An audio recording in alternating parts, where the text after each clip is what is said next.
हाय नमस्कार मित्रों, मैं नंदन स्वागत करता हूं अपने YouTube चैनल सफलता नंदन सर ऑनलाइन पर। आइए मित्रों, आज हम लोग देखते हैं कुछ क्वेश्चंस को प्रॉफिट एंड लॉस का, जो बहुत सारे एग्जाम में पहले भी आए हैं और आगे भी आने के चांसेस हैं। तो आइए मित्रों, आज का पहला क्वेश्चन देखते हैं। अच्छा से देखिएगा, पहला क्वेश्चन है, आपका सवाल यहाँ है, यहाँ देखना है, ठीक है, ध्यान दीजिएगा। और जो बच्चे इस चैनल पे नए हैं या फिर जो रेगुलर नहीं देखते हैं, वीडियो शुरू से नहीं देखे हैं, पहला दूसरा तीसरा करके, उनसे मेरा गुजारिश है, आप पहले इससे पहले के जो दिए गए वीडियोज हैं उनको देख लें, ताकि कॉन्सेप्ट स्टेप वाइज क्लियर होते जाए। एक दुकानदार एक वस्तु का लागत मूल्य 60 रुपया अंकित करता है और उसे 15% छूट पर बेच देता है। साथ में वह 3 रुपया का उपहार भी देता है। इसके बावजूद उसे 20% का लाभ प्राप्त होता है। उस वस्तु का लागत मूल्य कितना है? सवाल को हम लोग समझते हैं पहले। कहता है एक दुकानदार एक वस्तु का मूल्य 60 रुपया अंकित करता है, यानी दाम उस पर कितना फिक्स कर दिया, 60 रुपीज़। कहता है उसके बाद 15% का छूट दे देता है। तो ठीक है, पहले इसको हम बेच देते हैं। SP बराबर 60 रुपया में 15% छूट दिया, तो 15% छूट का मतलब कितना पे सामान बिकेगा, 85 पे बिकेगा। 85/100। यहाँ तक कोई दिक्कत आपको नहीं। ध्यान दीजिए, ये हो गया 5, ये हो गया कितना 20, 20 500 20 तिया 60, ये 5 से कटेगा 17 बार में, 17 तिया कितना होगा 51 रुपया। तो 51 रुपया जो है उस वस्तु का विक्रय मूल्य निकल गया। अब कहता है इसमें साथ में 3 रुपया का उपहार भी देता है, अल्लाह, यानी बेच भी दिया सामान, साथ में उसको उपहार भी दे दिया। अब कहता है इसके बावजूद उसे 20% का लाभ होता है, तो उस वस्तु का लागत मूल्य कितना था? सवाल समझे आप लोग? नहीं समझे? फिर देखिए, SP सेलिंग प्राइस, अंकित मूल्य पर छूट दिया जाता है। अंकित मूल्य 60 रुपया लिख दिया। सवाल को देखिएगा, 60 रुपया क्या किया, प्रिंट कर दिया उस पर। इसके बाद उस पर 15% का डिस्काउंट दे दिया। तो जब 60 रुपया के सामान पे 15% का डिस्काउंट देंगे मेरे दोस्त, तो ये 51 रुपया उसका विक्रय मूल्य हुआ। लेकिन 51 रुपया विक्रय मूल्य नहीं हुआ। क्यों? क्योंकि 51 रुपया विक्रय मूल्य में क्या किया, 3 रुपया का वो उपहार भी ले लिया। तो 3 रुपया का उपहार ले लिया, इसके बाद भी उसे 20% का लाभ हो गया। तो अब जो है हम लिखेंगे नेट SP, नेट SP ये हो जाएगा 48 रुपीज़। अब बोलिए क्यों? मैं बताता हूं आपको, समझने का चेष्टा कीजिए। देखिए 51 रुपया जो है वो क्या है, उपहार के तौर पे ले लिया। अब छोटा सा पहले मैं बात बताना चाहता हूं आपको, एक छोटा सा पहले कुछ कॉन्सेप्ट को क्लियर कर लेते हैं।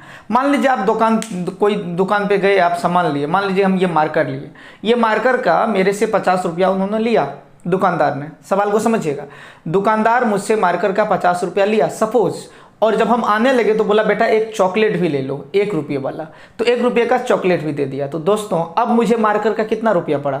अब मुझे मार्कर का 49 रुपीज़ पड़ा, क्योंकि मैंने 50 रुपया जो दिया था साथ में एक चॉकलेट ले लिया, तो 49 रुपया ही तो MRP मार्कर का हमको पड़ा ना। वही बात यहाँ पे है। यहाँ पे अगर SP आपका 51 रुपया है, जिसमें 3 रुपया का उपहार है, इसका मतलब नेट SP जो होगा, नेट SP मेरा हो जाएगा 51 - 3 जो हो जाएगा 48 रुपीज़। समझे बात को? ये 48 रुपीज़ हो जाएगा नेट SP, यानी शुद्ध विक्रय मूल्य जो होगा। समझ गए? अब आपको कहता क्वेश्चन में कि इसके बावजूद भी उसे 20% का लाभ प्राप्त हो गया, यानी इतना नौटंकी किया फिर भी 20% फायदा कमा लिया। देखो कितना चालाक है दुकानदार सब। अब कहता है कि क्रय मूल्य ज्ञात करें, तो क्रय मूल्य मतलब CP अपने आप हमेशा क्या होता है, 100% होता है। 100% बराबर क्या कर लेंगे, व्हाट कर लेंगे, कोई दिक्कत यहाँ तक। लेकिन मेरे दोस्त अगर हम SP का बात करें, SP तो CP हुआ 100%, फायदा कितना हो रहा है, फायदा क्वेश्चन में कह रहा है 20% हो रहा है, तो क्रय मूल्य अपने आप में 100% है। अगर 20% फायदा पे बिकेगा सामान, तो कितना प्रतिशत पे बिकेगा, 120% पे बिकेगा। यानी 120% का जो वैल्यू है वो 48 रुपया, और CP जो कि 100% है, इसका वैल्यू वाट आ जाएगा। अब वाट बराबर हम लोग निकाल लेंगे इस तरीके से, आप लोगों को पता ही होगा, 100 ऊपर जाएगा 120 नीचे आएगा, 100 ऊपर गया 120 नीचे आएगा, और मल्टीप्लाई हो जाएगा किससे, 48 से गुना हो जाएगा। कोई दिक्कत यहाँ तक नहीं होगा? दिक्कत आप लोगों को, 0 0 हटा दो, 12 चौके 48 कर दो। इस तरीके से उसका CP जो हुआ कितना रुपया हो गया, 4 दाही 40 रुपया हुआ सामान का दाम। फिर से एक बार समझिए, सवाल बहुत अच्छा है, कई बार एग्जाम में आए हैं, प्रीवियस ईयर का क्वेश्चन लिया है मैंने, आगे भी आने के चांसेस हैं, कोई गारंटी नहीं लेता हूँ लेकिन चांसेस है। देखिए ध्यान से, कहता 60 रुपया सामान का दाम था, 15% डिस्काउंट दिया, तो 60 रुपया के अंकित मूल्य पे जब 15% हम डिस्काउंट देंगे मेरे दोस्त, तो 60 रुपया का 85/100 यानी 51 रुपया आ जाएगा। 51 रुपया में सामान बिका। लेकिन जब सामान बेच दिया तो साथ में 3 रुपया का उपहार दे दिया, तो दुकानदार को तो 51 रुपया नहीं आया तब, क्योंकि 51 रुपया लेकर के 3 रुपया का उपहार भी वो दे दिया। तो अगर हम 51 रुपया लेकर के 3 रुपया का उपहार दे देते हैं, इसका मतलब मेरा जो नेट सेलिंग प्राइस होगा, नेट एसपी जो होगा, सेलिंग प्राइस जो होगा, वो मेरा हो जाएगा 51 - 3 यानी 48% दुकानदार को वाजिब में आया। समझ गए यहां तक? अब ये 48% आया तो कहता 20% का फायदा हो गया। फायदा किस पे होता है? फायदा या नुकसान हमेशा होता है मेरे दोस्त सीपी पे, कॉस्ट प्राइस पे। अगर आप रेगुलर आप देख रहे हैं वीडियो को तो आपको पता होगा कि प्रॉफिट या लॉस जो होता है वो हमेशा कॉस्ट प्राइस पे होता है। तो कॉस्ट प्राइस अपने आप में 100 होगा। अब 20% का फायदा हो रहा तो ये 120 हो जाएगा। अब ये 120 हो जाएगा तो हो जाएगा कितना? 120% बराबर 48, 100% बराबर वाट बराबर 40, जो आपके प्रश्न के निहित आंसर है, जो कि ऑप्शन नंबर कितना में दिया गया है? सी में दिया गया है। ठीक है, तो आइए इसके बाद का क्वेश्चन देखते हैं। इसके बाद का क्वेश्चन क्या है? इसको पहले इरेज कर देते हैं क्या? एकदम इत्मीनान से बने रहिएगा। अच्छा, जो नहीं समझ रहे हैं वो भी वीडियो को देखिए, लेकिन वो क्या कीजिए, आप इससे पहले के वीडियो को 2 बार करके देख लीजिए अगर नहीं समझ रहे हैं तो। देखिए, एक दिन में कोई नहीं सीखता है। हमको तो ABCD सीखने में लग गया था 6 महीना। एक दिन में कोई कुछ नहीं सीखता भैया मेरे।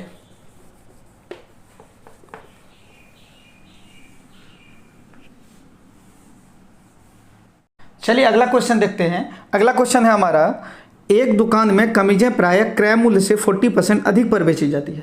यानी प्रायः जो है क्रय मूल्य से 40% ज़्यादा दाम पर बेचा जाता है।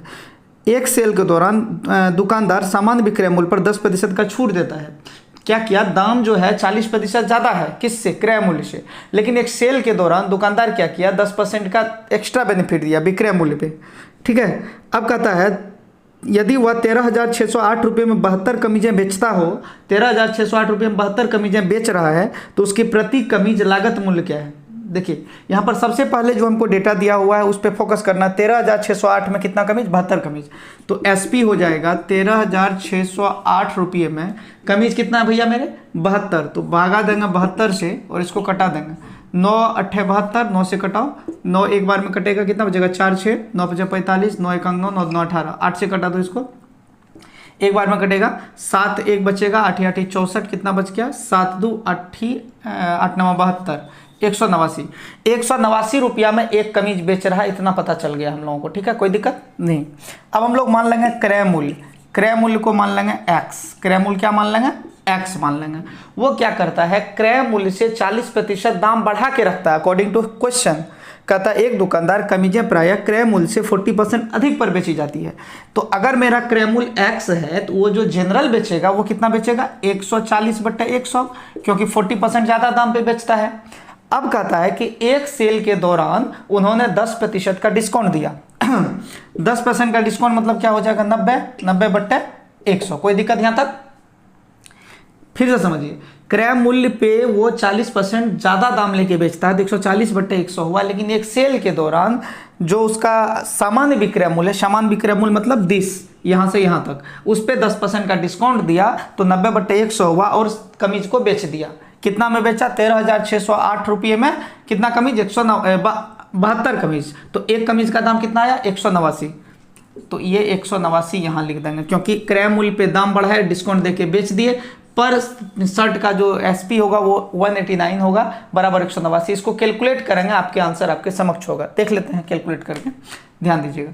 ये हो गया 7, ये हो गया 5, 20 से 20 7 140, 20 5 100। कोई दिक्कत? यहाँ से 0 0 कटेगा, 9 से कट रहा है, देखो तो 9 9 18 और 9 1 9, 7 से कट रहा है, 7 या 21। कोई दिक्कत यहाँ तक? अब मेरा जो x बचा, तो x का वैल्यू क्या हो जाएगा? ध्यान दो, ये 5 जा करके मल्टीप्लाई हो जाएगा, 5 तिया 15 हो जाएगा, और ये 0 यहाँ टुकुर टुकुर कर रहा है, इसको यहाँ बैठा दो। तो कितना आ गया x का वैल्यू? 150, जो इस प्रश्न के सही उत्तर होंगे। 150 कहाँ है देख लीजिए, तो 150 आपके ऑप्शन नंबर बी में है। क्या किए हम लोग ये देखें कि 13,608 रुपये में कितना कमीज बेच रहा भैया मेरे? 72। 13,608/72 किए तो 189 रुपये आया। अर्थात एक कमीज वह 189 रुपया में बेच रहा है। कोई दिक्कत यहाँ तक? अब वो जितना में खरीदता है उससे 40% बेनिफिट लेता है। 40% बेनिफिट लेगा, 140/100 होगा। जो उसका वाजिब बेनिफिट है, सामान्य विक्रय मूल्य है, उस पर 10% का सेल के दौरान छूट देता है, तो 90/100 ये हो जाएगा 189 टका, क्योंकि 189 रुपया में बेचा है एक कमीज को। बस इसको कैलकुलेट कर दिया, एक्स का वैल्यू 150 आया। अगर आपको नहीं समझ में आया होगा तो फिर से रिप्ले करके देख लीजिएगा। मैं अपना से कोशिश करता हूँ ज़्यादा अच्छा से अच्छा समझा सकूँ, बाकी आप लोग खुद समझदार हैं। चलिए इसको हटा दें। स्क्रीनशॉट लेना चाहते हैं ले लीजिए, फटाक से ले लीजिए, जल्दी से हटा दूं? ठीक।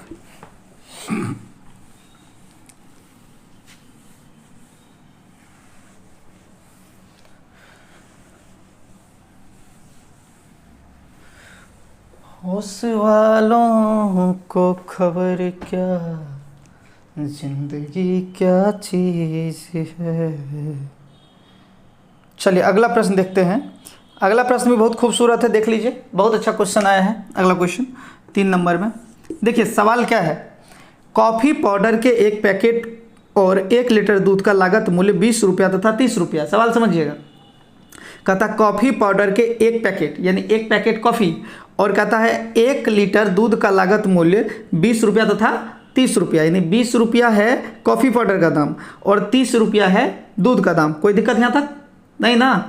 अब आगे कहता है कॉफ़ी पाउडर के एक पैकेट से 10 कप कॉफ़ी बनाई जा सकती है, यानी एक पैकेट अगर देंगे हम कॉफ़ी पाउडर तो कितना कॉफ़ी बनेगा? 10 कप, ठीक है। और प्रत्येक कप में 200 ml दूध का इस्तेमाल होता है, यानी एक कप कॉफ़ी में 200 ml दूध का इस्तेमाल होता है। तदनुसार उस कॉफ़ी को 25% लाभ पर बेचना हो तो कॉफ़ी के प्रत्येक कप का, यहाँ कम लिखा हुआ है, कप होगा, कप का विक्रय मूल्य क्या होना चाहिए? सवाल को समझिए, सवाल में कुछ खास बात नहीं है। 20 रुपया है किसका दाम? कॉफ़ी का दाम है ना, कॉफ़ी का, कॉफ़ी पाउडर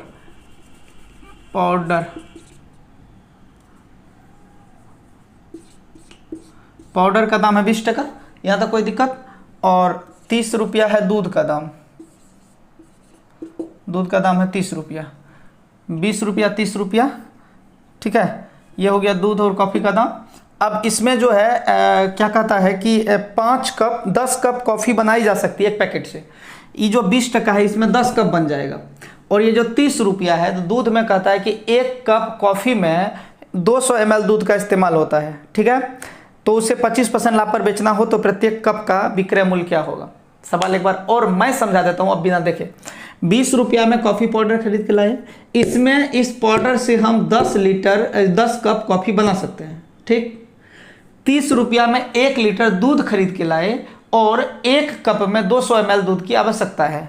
कोई दिक्कत यहाँ तक? अब पाउडर और दूध मिला के ना कॉफ़ी बनेगा। इस कॉफ़ी को बना करके हम 25% लाभ पर बेचना चाहते हैं तो उसका विक्रय मूल्य क्या होगा, यही हमसे पूछा जा रहा है। आपसे आग्रह है कि आप इसको खुद से बनाएं, क्योंकि हम अगर सपोर्ट करते रहेंगे हमेशा तो हमको आप लोग बैसाखी मान लीजिएगा। पहले आप लोग बनाइए, फिर मैं हूँ बता ही दूंगा।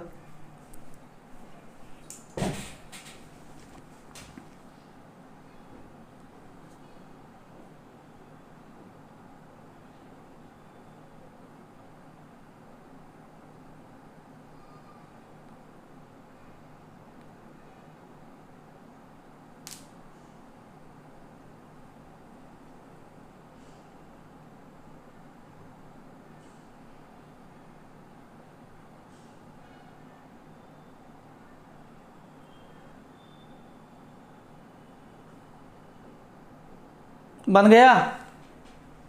इतना देर मत लगाओ भैया, बहुत आसान सवाल है। चलिए देखते हैं, सिंपल है। हम एक कप का रेट निकालेंगे, एक कप का, दिमाग लगाओ। अगर 20 रुपया में, सवाल समझना, अगर 20 रुपया में पाउडर मिलता है और इस पाउडर से हम 10 कप कॉफ़ी बना सकते हैं, इसका मतलब एक कप का दाम हो जाएगा पाउडर का केवल 20/10, यानी 10 कप बन सकता है, 10 से भगा देंगे, ठीक, कोई दिक्कत। 1 लीटर दूध लाएंगे 30 रुपया में और बोला गया कि 200 ml दूध की आवश्यकता है, 200 ml दूध चाहिए एक कप कॉफ़ी में। तो अब एक बात बताइए, 200 ml करके कितना बार आएगा कि 1 लीटर बन जाएगा? 5 बार।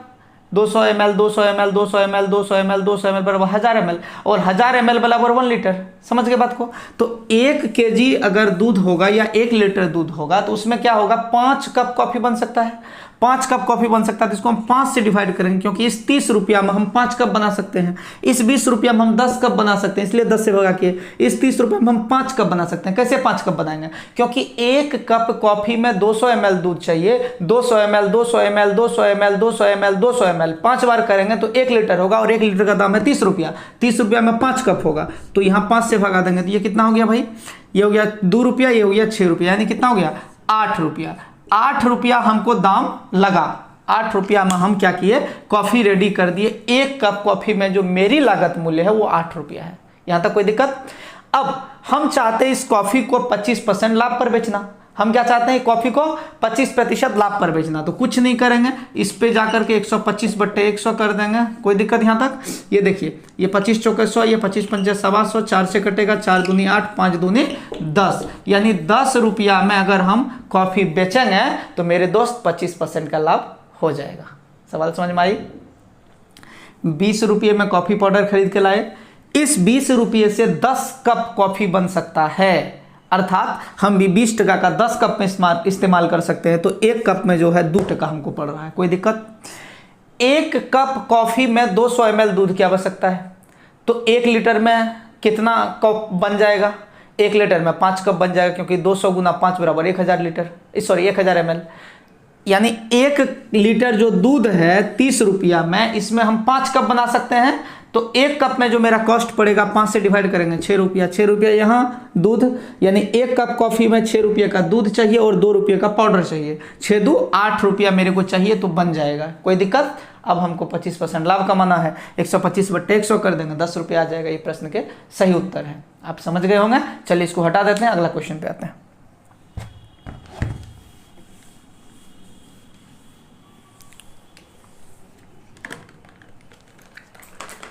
इसको भी सैनिटाइजर का काम पड़ता है लगता है।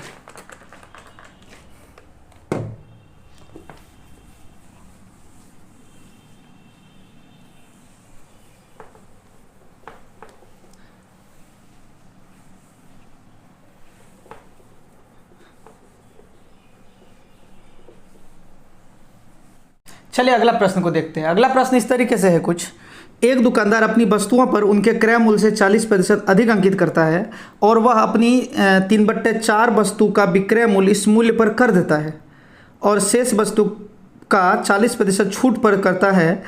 तो यह मानकर कि दुकानदार की जितनी वस्तु क्रय की सभी विक्रय कर दिया गया, पूरे सौदे में उसका लाभ या हानि प्रतिशत ज्ञात करें। क्या किया, दुकानदार अपना सामान खरीद के लाया, जितना भी खरीद के लाया वो 40% उसका दाम ज़्यादा अंकित कर दिया, 40% बढ़ा के लिख दिया।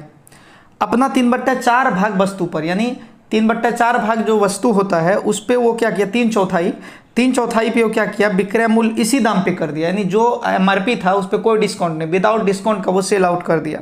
बड़ा होशियार दुकानदार है। शेष वस्तु यानी 3/4 अगर निकल गया तो 1/4 बचा। चौथाई में 4 भाग होते हैं, 3 भाग निकल गया तो 1 भाग बचा, तो 1/4 बचा हुआ है, उस पर 40% छूट कर दिया।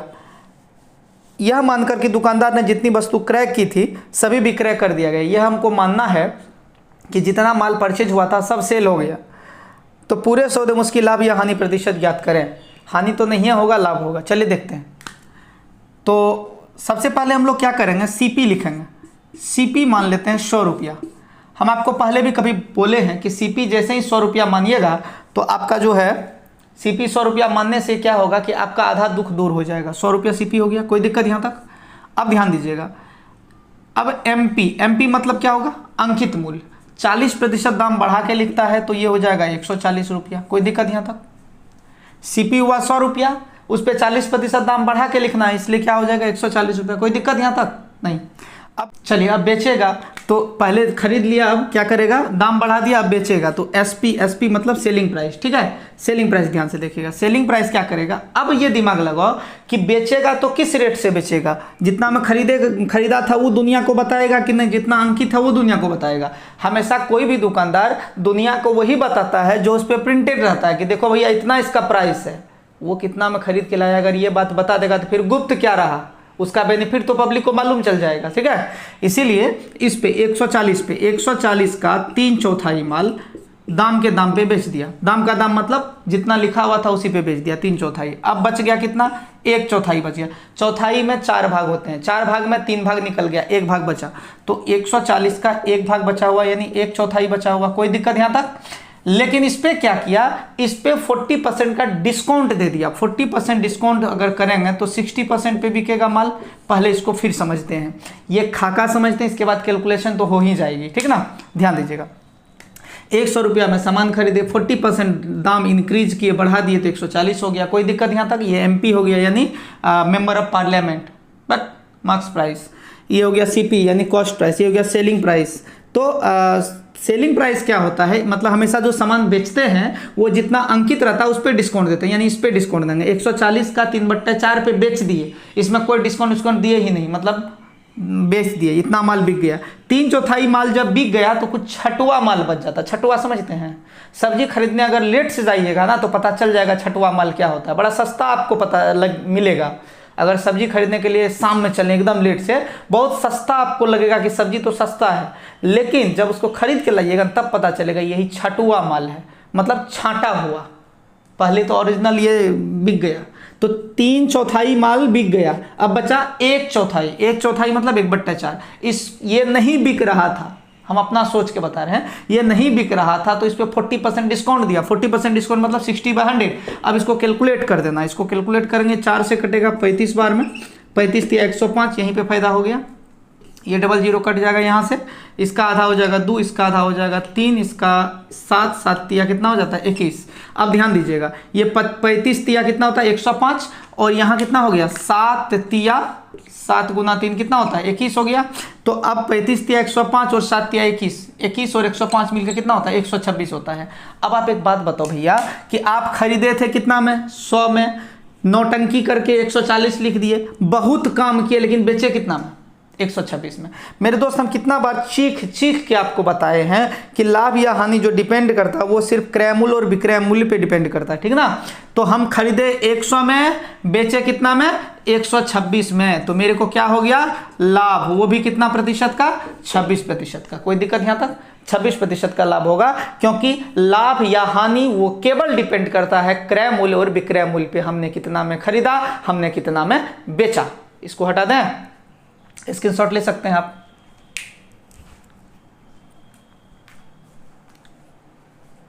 फटाक से हटा दूं, चलिए।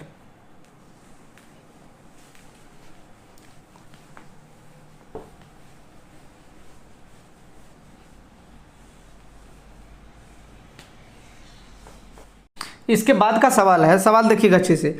एक दुकानदार एक वस्तु की कीमत 500 रुपया अंकित करता है। एक दुकानदार एक वस्तु की कीमत कितना अंकित करता है 500 रुपया अंकित करता है। सवाल में कह रहा है उस पर वह एक खरीदार को छूट देता है, कुछ छूट देता है, कुछ मतलब पता नहीं। तदनुसार वह खरीदार 500 रुपया देकर, अरे वाह, खरीदारों 500 दे देता है, 10% विक्रय कर भी अदा कर देता है। उस वस्तु की कीमत पर दी गई छूट की दर कितना प्रतिशत है। सवाल ऐसा है, 500 रुपया का सामान है, इस पर कुछ डिस्काउंट दिया गया। कितना डिस्काउंट दिया गया ना मेरे को मालूम ना थारे को मालूम, लेकिन डिस्काउंट देने के बाद सामान जब बेचा तो 500 में ही बेचा। अब आपको लगेगा कि डिस्काउंट देने के बाद सामान 500 में कैसे बेचेगा। सिंपल बात है, 500 का सामान पे अगर हम डिस्काउंट देंगे, 0% डिस्काउंट नहीं है ना देंगे, अगर हम डिस्काउंट देंगे तो 500 से कम में बिकेगा, लेकिन 500 में ही बेचे। कैसे बेचे, तो कहता 10% विक्रय कर भी अदा कर दिया, यानी सेल्स टैक्स, ठीक है ना, सेल्स टैक्स भी दे दिया। अब सेल्स टैक्स क्या होता है ये पहले आप समझिए। देखिए, कोई सामान का दाम अगर 100 रुपया है, 100 रुपया में बिक गया, यानी जितना रुपया में सामान बिक गया उस पर जो टैक्स लगता है, ये हम लोग नहीं अभी तक इसका चर्चा किए हैं। सेल्स टैक्स होता है कि जितना हम आप कोई सामान खरीद के लाते हैं उस पर लगता है, ठीक है। जैसे सर्विस टैक्स जितना आप सामान का दाम है उस पे लगता है, उसी तरीके से सेल्स टैक्स है। 100 रुपये का सेल्स टैक्स है, अगर 100 रुपये का सामान है तो उस 100 रुपये पे लगेगा, यानी जितना में बिक गया आप खरीद लिए पैसा देकर के, अब उस पर टैक्स दीजिए, वही सेल्स टैक्स है। तो आपको इसमें सबसे पहले क्या करना पड़ेगा, आपको पहले यहाँ पे ये दिमाग लगाना पड़ेगा कि सामान हम खरीदे कितना में, मतलब बिका कितना में, तब ना सेल्स टैक्स दिए। ध्यान दीजिएगा, अच्छा, दुकानदार जितना में बेचेगा वही उसी पे सेल्स टैक्स लगेगा कस्टमर को, तो हम एसपी लिखेंगे। एसपी बराबर, सवाल समझिएगा, 500 का सामान है, कितना डिस्काउंट मिल रहा है नहीं मालूम, डिस्काउंट नहीं मालूम है हमको 500 का सामान पे, तो हम क्या करेंगे 100 माइनस एक्स बट्टे 100 लिख देंगे, कोई दिक्कत। डिस्काउंट नहीं मालूम मेरे भाई तो क्या कर सकते हैं, ये हो गया एसपी। और एसपी पे जब हम सेल्स टैक्स पे 10% का सेल टैक्स जोड़ेंगे तो फिर 500 दाम हो जाएगा। अब देखिए ध्यान से, नेट एसपी, एसपी तो मेरा ये था 500 का 100 माइनस एक्स बट्टे 100, ये मेरा एसपी था। इस पे 10% सेल्स टैक्स लगेगा, तो 10% जब सेल्स टैक्स लगता है तो दाम बढ़ जाता है, और तो हो जाएगा 110 बट्टे 100, ठीक है। और बराबर कर देंगे 500 रुपया, क्योंकि सामान फाइनली 500 में बिका है। 500 का सामान था, यहीं पे इसको अब मिटा दीजिए, इसकी कोई आवश्यकता नहीं है। सवाल समझिए, यहाँ नेट हटाते हैं। 500 का सामान था, कुछ डिस्काउंट दिए, कितना दिए नहीं मालूम, तो 100 माइनस एक्स बट्टे 100। अब बहुत बच्चे ये कह रहे होंगे कि 100 माइनस एक्स बट्टे 100 क्यों दिए। देखियो भाई, 10% डिस्काउंट होता है तो क्या होता है 90 बट्टे 100, तो 100 में 10 घटेगा तब ना 90 बट्टे 100 होगा। 20% डिस्काउंट का मतलब क्या होता है, अगर मान लो डिस्काउंट 20% आता तो क्या होता, 20% डिस्काउंट का मतलब होता है 80/100, तो यहाँ 100 में 20 घटेगा तब ना 80 होगा, यानी जो भी परसेंटेज रहता है वो 100 में घट के बट्टे में 100 आता है। याद करो 30% डिस्काउंट, हाउ मनी परसेंटेज, 70%, तो 30% डिस्काउंट का मतलब 70%, तो 100 माइनस 30 देन 70, राइट। तो 100 में से x इसलिए घटा क्योंकि मालूम नहीं है, और जो मालूम नहीं रहता है तो हम लोगों का अधिकार है उसे x मान लें, तो 100 माइनस एक्स बटे 100 कर दी। ये मेरा क्या हो गया, विक्रय मूल्य हो गया। अब हम नेट विक्रय मूल्य लिख रहे हैं। नेट विक्रय मूल्य क्या होता है, नेट विक्रय मूल्य होता है कि जिसपे टैक्स वगैरह लग जाए, तो अब इस पे 10% का सेल्स टैक्स लगेगा, सेल्स टैक्स लगेगा तो इसका दाम और बढ़ जाएगा। तो 10% का जब सेल्स टैक्स देंगे इस पे तो 110 बट्टे 100 हो गया, और जब दाम बढ़ा तो बिका कितना में 500 में, यानी 500 पे डिस्काउंट दिए, दाम घटना चाहिए, लेकिन सेल्स टैक्स लगने से उसका दाम फिर 500 चला गया। अब आपको ये डिस्काउंट निकालना है, कोई दिक्कत। सबसे पहले तो ये 500 को हटा दीजिए, आप दिखाई दे रहा बहुत देर से। इसके बाद क्या कीजिए, ये समाप्त कर दीजिए आप। इसके बाद क्या कीजिए, इसके बाद ध्यान दीजिएगा, ये वाला जो x है क्या सब बचा, ध्यान दीजिए यहाँ पे 100 माइनस एक्स बराबर हो गया आपका 100 गुना 10, कितना होता है 1000। ये 1000 उधर जाएगा, उस पार 1000 जाएगा, बट्टे में चलाएगा कौन सी, ये 11, 1000 बट्टे 11, इसलिए x बराबर क्या हो जाएगा आपका, x बराबर क्या हो जाएगा, आप दिमाग लगाओ। ये x जब उधर जाएगा तो ये 1000 बट्टे 11 माइनस में आ जाएगा, तो इसलिए x बराबर हो जाएगा 100 माइनस 1000 बट्टे 11।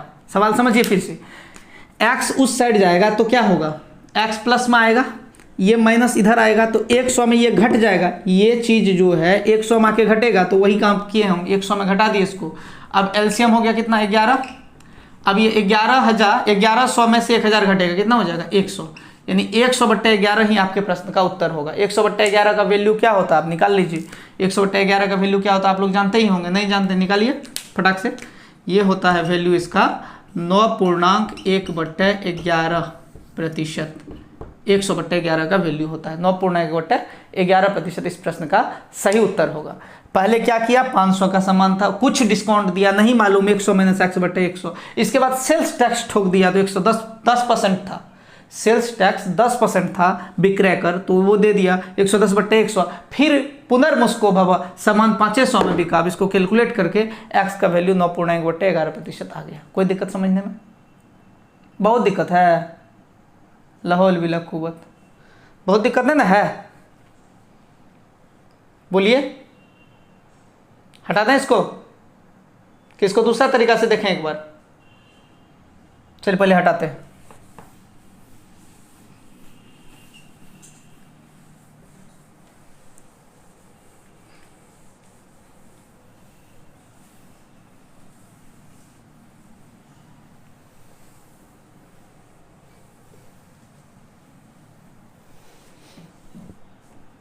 ऐसे दिमाग लगा सकते हैं हम लोग,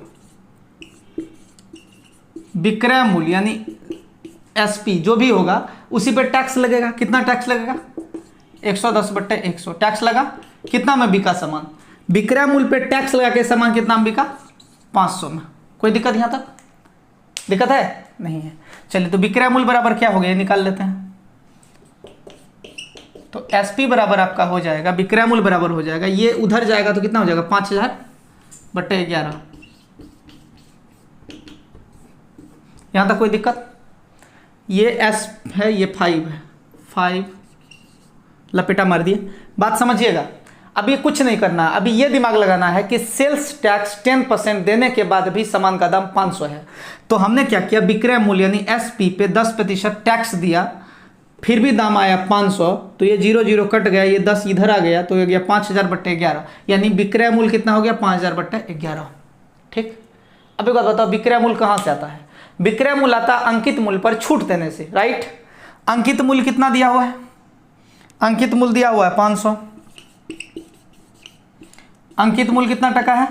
500 है कि नहीं है? सवाल में देख लो एक बार, अंकित मूल्य 500 है। इस पे डिस्काउंट देंगे, इस पे डिस्काउंट देंगे, कितना डिस्काउंट देंगे नहीं मालूम है।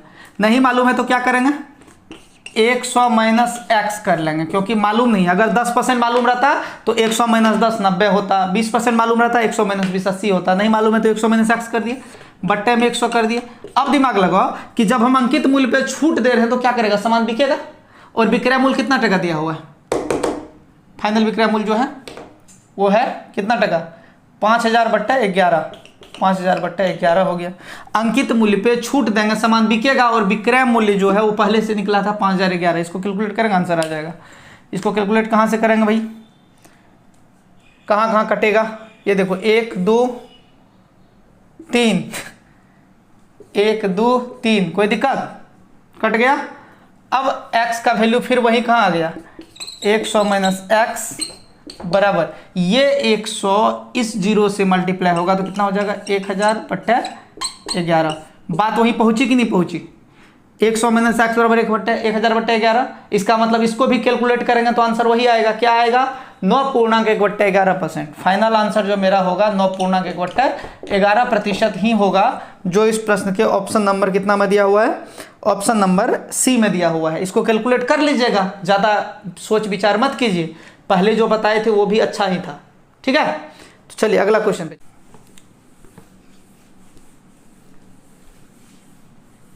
चलिए आप लोग जो है नोट्स बना के तैयार कीजिए, जो जो मैं पढ़ा रहा हूँ कोशिश कीजिए कॉपी कलम ले करके उसका नोट्स बना लें, क्योंकि जब आप कुछ सिलसिलेवार तरीके से करेंगे ना, लगातार करते रहेंगे कोई भी काम, तो आपको ज़्यादा बेनिफिशियल होगा। ठीक है, एक क्वेश्चन मैं देता हूँ जो आप लोगों को बनाना है। अगला प्रश्न है आपका, जो आप लोगों को बनाना है, ध्यान दीजिएगा। दुकानदार सभी ग्राहकों को 5% की छूट देता है और सदस्यों को 15% अतिरिक्त छूट देती है। यदि दुकानदार ने भूल से किसी सदस्य को उस वस्तु के लिए 40,000 रुपये लिए हो जिनकी कीमत 50,000 थी, तो सदस्य को कितना लाभ हुआ? सवाल समझिएगा। जनरल डिस्काउंट जो है, एक दुकानदार सभी ग्राहकों को 5% की छूट देती है, यानी सब कस्टमर के लिए 5% का छूट अवेलेबल है, वो जनरल छूट हुआ। लेकिन अपना जो स्पेशल उसका मेंबर है, सदस्य है, उसके लिए कितना % का छूट है, 15% का छूट है। यदि दुकानदार भूल से किसी सदस्य से उस वस्तु के लिए 40,000 रुपये लिए हो जिनकी कीमत 50,000 थी, यानी उस पर MRP कितना था, 50,000 रुपया, ले कितना लिया, 40,000 रुपया, तो उस सदस्य को कितना लाभ हुआ? सबसे पहले आप सवाल को समझिए अच्छे से। 3 प्रकार के डिस्काउंट होते हैं, कॉमर्स का टर्म में थोड़ा सा समझा देते हैं। एक होता है TD, एक होता है आपका SD, एक होता है CD। ट्रेड डिस्काउंट इसे कहते हैं, यानी व्यापारिक बट्टा। ये बट्टा किसी को दे दीजिएगा, ठीक है ना, पैसा दीजिए या कहिए सामान लाने के लिए, तो ये ऐसा डिस्काउंट है जो सबको मिलता है। अगर अच्छा दुकानदार है तो बच्चा को भेजिए, बूढ़ा को भेजिए, जवान को भेजिए, किसी को भेजिए, तो ये आपको उतना डिस्काउंट दे देगा। ट्रेड डिस्काउंट है। स्पेशल डिस्काउंट क्या होता है? स्पेशल डिस्काउंट होता है जो जनरली मेंबर को दिया जाता है, या फिर जो ज़्यादा परचेज करता है या उसी दुकान से सिर्फ कॉन्टैक्ट में रहता है। जैसे आप बहुत सारे ब्रांड ऐसे हैं जहाँ पे आप ज़्यादा परचेज कर लीजिएगा तो आपको एक्स्ट्रा डिस्काउंट देना स्टार्ट कर देगा, क्योंकि आप उसके मेंबर हो जाते हैं। तो ये स्पेशल डिस्काउंट है, ये सबको नहीं मिलता, ये सिर्फ सदस्य को मिलता है। और एक होता है कैश डिस्काउंट, यानी जिसका बही खाता चलता है। जैसे मान लीजिए कहीं मेरा किसी के यहाँ, कोई कपड़ा दुकानदार के यहाँ जो है क्रेडिट चलता है, उधारी चलता है। अब गए सामान लाने के लिए तो 50,000 रुपया या 1,00,000 रुपया का सामान हुआ, तो हम बोले कि लिख दीजिए, ठीक। वो बोला कि नहीं नहीं दे ही दीजिए, हम बोले कि 5,000 रुपया कम है, तो बोला ठीक है दीजिए, हम काट कूट के बराबर कर देते हैं। 95,000 रुपया में 1 लाख का सामान उठा लिए। इसे कहेंगे कैश डिस्काउंट, यानी आप तुरंत अगर नगद भुगतान कीजिएगा तो आपको इतना रुपया का बेनिफिट होगा, वो कहलाएगा कैश डिस्काउंट। समझ गए बात को? तो यहाँ पर 2 तरीके का बात चर्चा चला है। तो यहाँ पर चला है क्या कि स्पेशल डिस्काउंट नहीं है, हाँ स्पेशल डिस्काउंट है, यहाँ पे कैश डिस्काउंट नहीं है। कहता है 5% छूट देता है सबको, हरी सोरी 5%, ठीक है। अब कहता है कि सदस्यों को 15% छूट देता है। दुकानदार ने भूल से 40,000 रुपया ले लिए हैं जिनकी कीमत 50,000 थी, यानी दाम कितना था 50,000 रुपया। सवाल को समझिए। तो पहले हमको क्या करना पड़ेगा कि 50,000 का निकाल लेना पड़ेगा कि क्या होता है। सवाल कैसे बनेगा देखिए, 50,000 रुपया का आप लोग को ना बनाना था ये सवाल, बनाइए आप लोग बनाइए, फिर से समझ लीजिए। 50,000 रुपये का सामान है, उस पर 5% डिस्काउंट देंगे, 15% एक्स्ट्रा डिस्काउंट देंगे क्योंकि कस्टमर जो है मेंबर है, सदस्य है, ठीक है। अब ये देखेंगे कि अगर उस बंदा ने 40,000 रुपया का पेमेंट किया है, भुगतान किया है, तो उसको कितना का बेनिफिट हुआ, यही क्वेश्चन है, ठीक है। बताइए